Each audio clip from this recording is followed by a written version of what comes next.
Bonjour à tous et bienvenue dans ce nouveau numéro de Demain la Cité. Chaque semaine, nous vous proposons de découvrir une ville, ses projets d'aménagement et c'est l'occasion d'échanger avec un maire sur sa vision de la politique de la ville. Aujourd'hui, un maire est avec nous, mais ce n'est pas de sa ville dont nous allons parler principalement, mais des villes de banlieue de manière générale, des villes qui sont bien souvent au centre de l'actualité ces temps-ci. Philippe Riot, bonjour. Bonjour. Vous êtes maire de Grigny et membre de l'association Ville et Banlieue, une association qui existe depuis 1983 et qui regroupe des villes. En deux mots, comment décrire cette association? Une association de maires qui se sont réunis il y a 30 ans autour de l'agglomération nantaise. Je tiens à remercier d'ailleurs les élus de l'agglomération nantaise qui ont vu à l'époque la nécessité de penser autrement la ville, de remodeler la ville, de déjà changer l'image de nos villes de banlieue, et puis une association qui se donne aussi pour objectif d'être présente dans les débats sur les finances locales, sur la péréquation, sur ce qu'on appelle aujourd'hui l'ANRU et l'ensemble des dispositifs existants.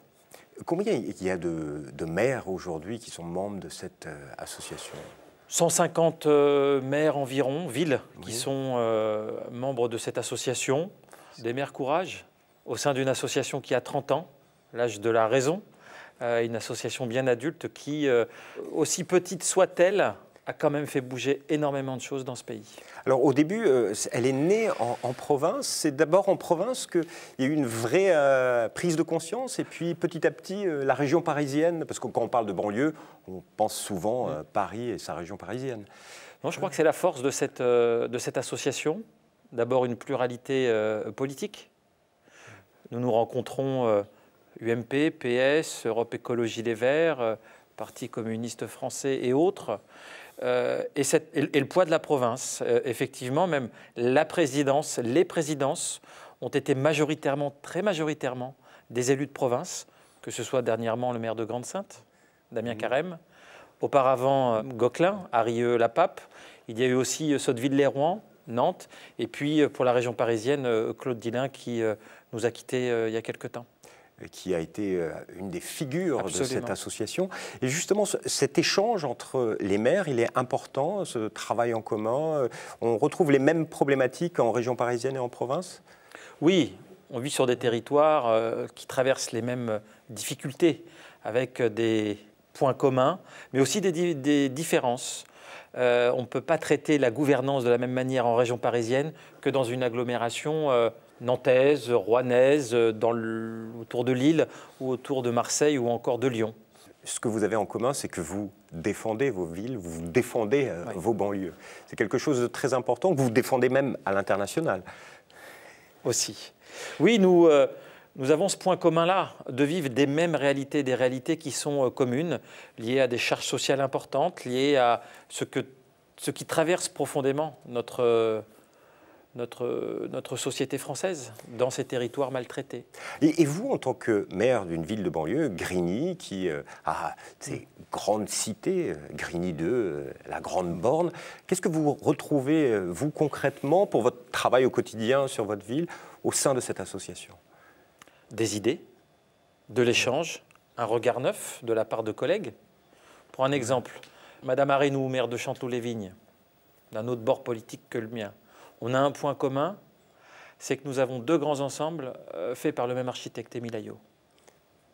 Et donc nous sommes confrontés à la problématique de l'enfermement de la même manière. Et donc j'ai besoin de son regard comme elle a besoin de mon regard pour savoir comment nous avons pu construire, avec les habitants, avec les partenaires, des projets pour répondre à des problématiques identiques.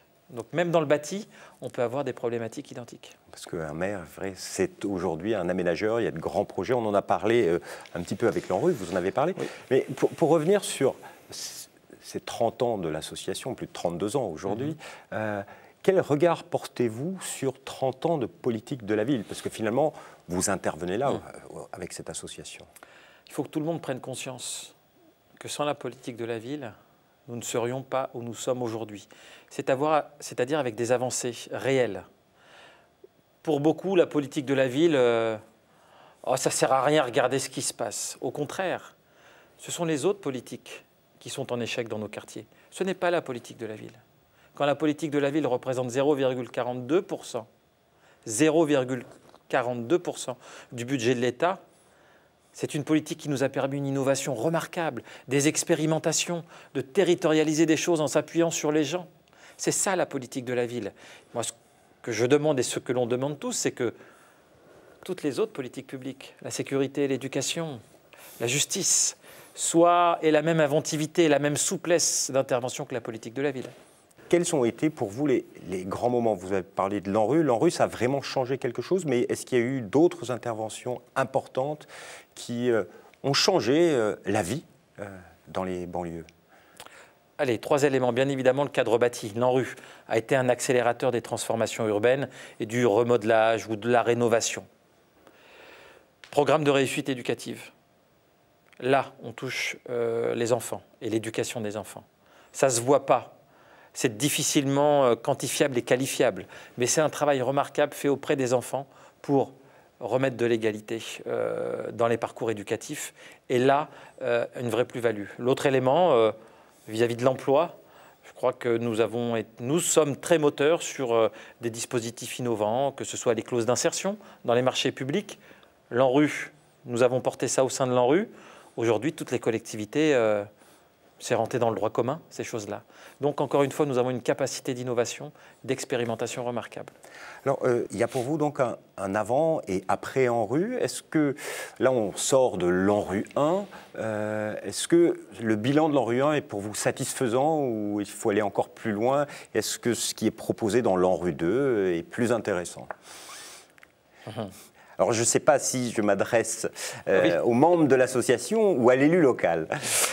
Le membre de l'association vous répondra que oui, il y aura un avant et un après ANRU, c'est sûr. Maintenant, on doit être critique aussi vis-à-vis de l'ANRU 1, qui a fait trop d'urbain au détriment du social.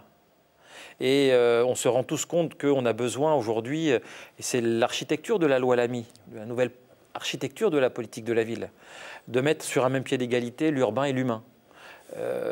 C'est ça l'enjeu qui s'ouvre devant nous, avoir un ANRU 2 pour continuer à terminer ou à commencer d'autres quartiers et puis en même temps faire de l'humain parce qu'on ne peut pas faire du bâti sans de l'humain. C'est un non-sens. On a trop souffert de ça, je crois, dans la période précédente. Et justement, votre association, vous défendez l'humain à travers différentes propositions. Vous êtes force de proposition à plusieurs reprises, notamment en 2012. Vous avez fait 120 propositions pour améliorer la politique de la ville qui se décline en plusieurs grands thèmes. Est-ce que vous pouvez nous décrire ces propositions? Comment elles ont été construites, peut-être aussi? Effectivement, les 120 propositions qui ont été soumises aux 2 candidats du second tour des élections présidentielles. Je crois qu'on a, et les uns et les autres, demandé de faire plus et mieux dans nos quartiers, de ramener la République dans nos quartiers populaires. C'est ça que nous demandons. Et que les politiques de droit commun, que ce soit la sécurité, que ce soit l'emploi, que ce soit l'éducation nationale, que ce soit la justice, soient véritablement adaptées à nos réalités vécues et à la réalité des gens. Or, force est de constater que c'est le combat que nous menons toujours, que nous continuerons à mener, même s'il y a des avancées. Et dans notre jargon, nous appelons ça les moyens de droit commun, qui sont très présents dans la loi Lamy, que nous avons coélaboré. Nous sommes très régulièrement consultés, et dernièrement auprès de François Hollande directement. Plus de droit commun, et pas laisser seule la politique dans la ville, dans ses quartiers. C'est ça l'enjeu. Alors, plus de droits communs, mais aussi de la co-construction avec les habitants, les solliciter plus qu'ils ne l'ont été par le passé. C'est peut-être une des grandes erreurs de la politique de la ville avant? Je ne crois pas des grandes erreurs. Il faut toujours qu'on s'améliore. Rien n'est acquis. On a tous nos démarches particulières, on a tous nos spécificités. Je connais des villes qui sont très très sport, d'autres qui sont très très culture au sein de notre association, d'autres très transition énergétique. Mais on a tous nos instances de participation. Je ne dis pas que tout est parfait, loin de là. On doit s'améliorer, évoluer en fonction de la société. Les réseaux sociaux bouleversent la participation démocratique aussi. Donc on doit tenir compte de ça, mais sans cesse faire en sorte que le citoyen soit au cœur des décisions politiques, c'est certain. Alors dans les 120 propositions, vous avez une grande part sur la citoyenneté, la laïcité, la lutte contre les discriminations. l'éducation, vous en avez parlé, un véritable enjeu. Mais quelles sont les pistes de travail et pistes de proposition ou les bons exemples qui existent déjà? Parce que j'imagine autour de votre association, les beaux exemples circulent. Je prendrai, allez, 2 éléments. D'abord, mon président sera content. La ville de Grande-Synthe dans le Nord est très tournée vers la culture. La culture comme un moyen d'acquisition d'une citoyenneté, de sa place dans la société, d'un esprit libre, d'un esprit construit. Donc on fait du vivre ensemble à travers la culture. Et puis je prendrai, à l'Aune, près du Mans, une ville qui est très tournée vers le sport. Mais le sport crée de la citoyenneté aussi. Et donc on a, et les uns et les autres, des outils qui sont différents. À Grigny, je suis aussi président de Maire pour la paix, réseau international, mais je suis président de la branche française. Je travaille beaucoup autour de ces questions de la paix, par exemple. Donc c'est tout un travail à faire. Mais quand on parle de culture, quand on parle de sport, d'aide, à un moment donné, c'est aussi des moyens. Et aujourd'hui, pour les municipalités, avec les difficultés financières que connaît la France et les communes, ça va être de plus en plus compliqué. Il faut inventer de nouvelles façons d'agir. C'est le débat que l'on a. Est-ce que dans nos quartiers, c'est la politique de la ville qui doit payer le sport et la culture? Nous, on dit non. C'est le ministère de la Culture et le ministère des Sports. Il y a une révolution à faire dans notre technocratie et dans les orientations politiques de notre pays. C'est ça l'enjeu des 2-3 prochaines années. Si la loi Lamy, on l'a réussi ou on ne la réussit pas. On a besoin du ministère des Sports, encore une fois, et du ministère de la Culture pour créer de la citoyenneté. Pas que cela, bien évidemment. La santé est hyper importante. L'éducation, mais la santé, le droit justement, commun. Il y a un véritable enjeu sur la santé dans les villes de banlieue. D'un point de vue sanitaire, on n'y vit plus mal qu'ailleurs. Les chiffres sont clairs et nets. Les problématiques d'obésité sont plus importantes qu'ailleurs. Les problématiques de non-accès aux soins dentaires, de non-accès aux soins ophtalmologiques sont réelles. Les détections de maladies de santé mentale sont plus prégnantes, moins détectées. Et donc, oui, la pauvreté entraîne des conséquences sanitaires. On parle aussi de déserts médicaux. À ça vient s'ajouter effectivement l'absence. Comment l'association peut influencer les ministères ou influencer les médecins pour les attirer et travailler sur la santé dans les quartiers?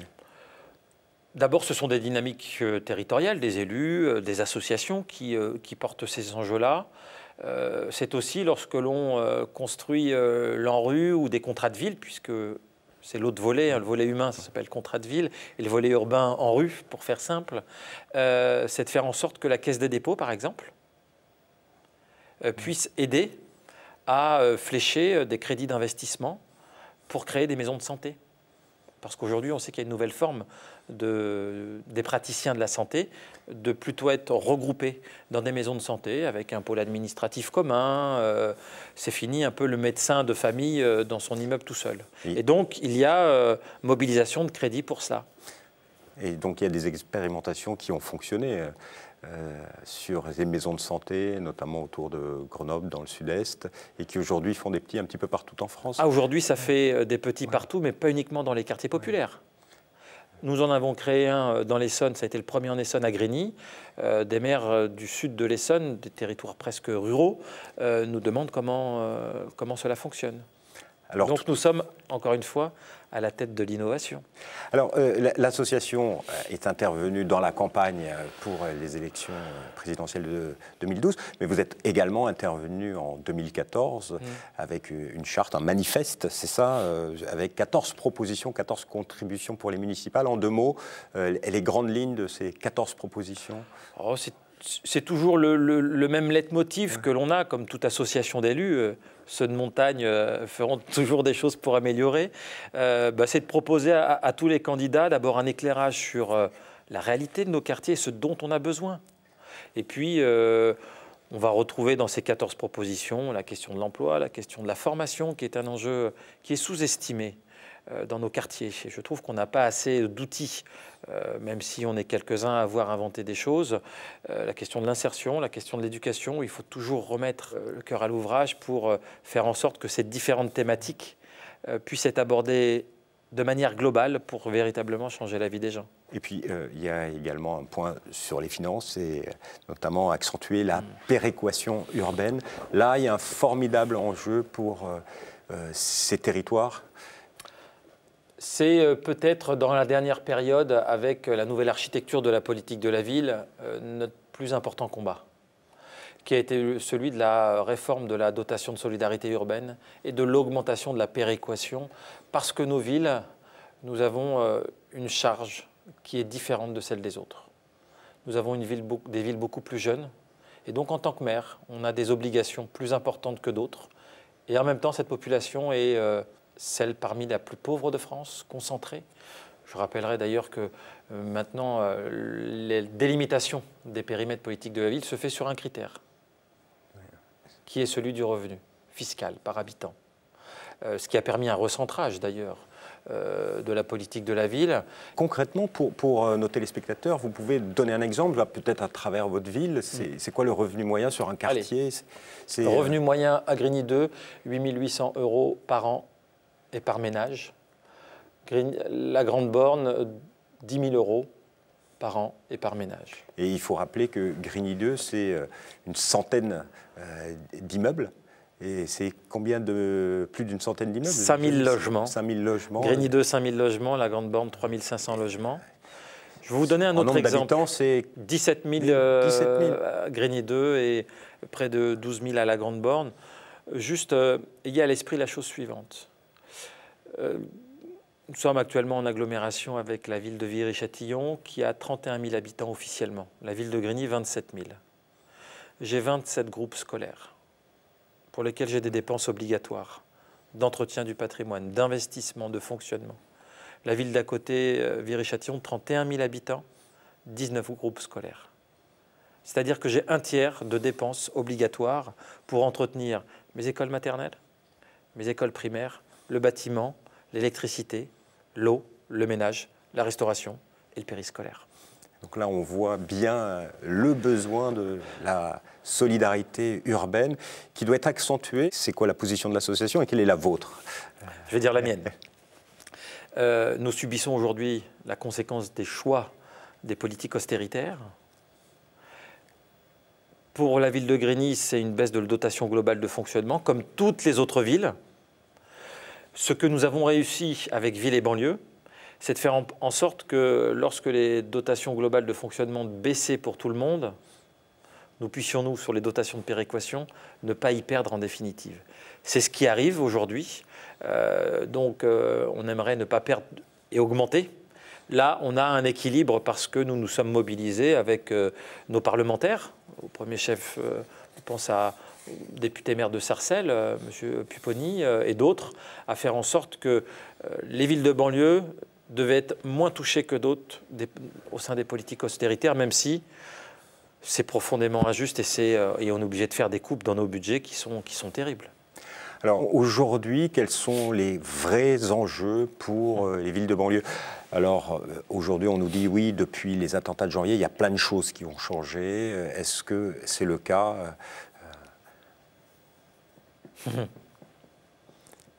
Les problèmes sont toujours les mêmes, mais il y a eu... J'attends les outils de lutte contre l'apartheid, personnellement. Et donc mon vœu le plus important, c'est que, y compris avec l'association Ville et banlieue, nous puissions mettre fin à l'apartheid territorial et social en France. Il faut casser cet apartheid. Là, oui. Vous assumez ce mot, ça a été juste de le dire. Personnellement, je le prends à témoin et je dis, donnons-nous les moyens de lutter contre l'apartheid. Alors les moyens, c'est, vous nous l'avez expliqué, une nouvelle façon d'investir, investir sur la citoyenneté, la santé, l'éducation, les transports. La formation, l'insertion. C'est aussi les transports, notamment en Île-de-France. Là, je m'adresse à l'élu francilien. Quel regard portez-vous sur ce fameux Grand Paris Express, un réseau de transport, mais surtout cette métropole du Grand Paris? Ça va changer quelque chose pour les villes de banlieue parisiennes? Je trouve qu'on passe d'un millefeuille à un pudding. Le pudding, c'est un mélange, c'est un peu plus compliqué. Nous sommes dans une phase aujourd'hui où on ne sait pas ce qui va se passer. Je ne peux pas avoir le même point de vue que, par exemple, mon collègue de Sarcelles. Enfin, avec mon collègue de Sarcelles, je suis en Grande Couronne, pas concerné Et puis d'autres villes sont concernées par le Grand Paris, puisque c'est Paris intramuros, plus les 3 départements de première couronne. Moi, je suis en 2e couronne, dans un autre dispositif. En matière de transport, ça ne passe pas chez moi. Le transport dit radial, la ligne du RER A, la B, la C, la D, n'ont toujours pas le niveau d'investissement nécessaire après 40 ans de mise en service, que nous avons toujours des retards et que du coup nos territoires ne peuvent pas être attractifs par un transport moderne et qui permettent d'être juste à l'heure à son boulot. Et donc votre crainte, c'est que l'investissement sur les nouveaux modes de transport se fasse au détriment de l'investissement nécessaire sur nos lignes de RER qui ont 40 ans et qui n'ont pas eu l'investissement nécessaire, et que donc la dégradation du service public du transport se continue sur nos territoires, qui ont besoin, encore une fois, de transports performants. Donc on a bien compris, les villes de banlieue ont besoin d'investissements, que ce soit en transport, mais aussi en santé, en éducation, en citoyenneté. Il y a tout un travail qui est à mener, un travail transversal, un travail qui le fait des élus locaux, des gouvernants, mais aussi quelque part aussi des médias et des populations. Il faut changer aussi l'image de ces quartiers. Il faut véritablement, et l'épisode du mois de janvier nous oblige à avoir un autre regard. Et j'en profite, puisque je suis là, à lancer un message aux médias. Il faut être beaucoup plus responsable. Ville et banlieue était invité aux Assises internationales du journalisme, sur l'après-Charlie. Il y avait un groupe de travail, un atelier, où je représentais l'association sur les territoires maltraités de la République. Et effectivement, il y a un écart trop important entre les médias, leur rôle, et puis ces territoires. Et donc, entre le sentiment de stigmatisation qui est profond, l'approche professionnelle de certains médias ou de certains journalistes, tout ça doit être mis en cause. Je sais que dans ma ville, on va travailler avec des médias qui le souhaitent, à les faire rencontrer des habitants pour qu'ils se parlent, pour qu'ils se comprennent, et pour que ce qui relève du fantasme soit mis de côté, qu'il y ait des réalités où on montre les choses dures, les choses difficiles, mais montrer aussi qu'il y a des gens qui sont braves, il y a des gens qui sont courageux, il y a des gens qui sont investis, il y a des gens qui sont beaux, quelle que soit leur couleur, quelle que soit leur religion, et que ces gens-là, ils veulent vivre en paix. Et qu'il y a de belles histoires. Et qu'il y a de belles histoires. C'est ça qui demande les gens. Je prendrai l'exemple de la période qu'on a vécue à Grigny. Au bout d'un moment, les gens ne voulaient plus parler aux médias. 2 semaines après. Et les médias venaient me voir en me disant « Mais monsieur le maire, les gens ne veulent plus nous parler. » Et oui, il y en a marre de toujours venir quand ça va mal. Venez quand ça va bien. Montrez des choses qui se passent positives.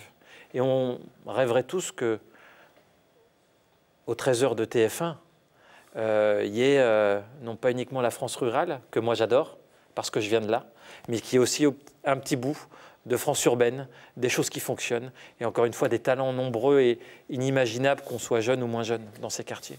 En attendant que ce soit sur TF1, je vous le promets, ce sera sur la chaîne demain, très bientôt. On présentera des associations qui font un véritable travail dans les quartiers.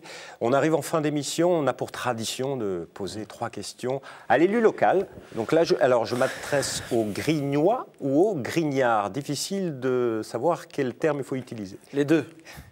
Alors, si vous aviez un projet fou pour votre ville, ce serait quoi? En finir avec l'apartheid. Un lieu à visiter? Ah, la grande borne avec la Noé à Chanteloup-les-Vignes.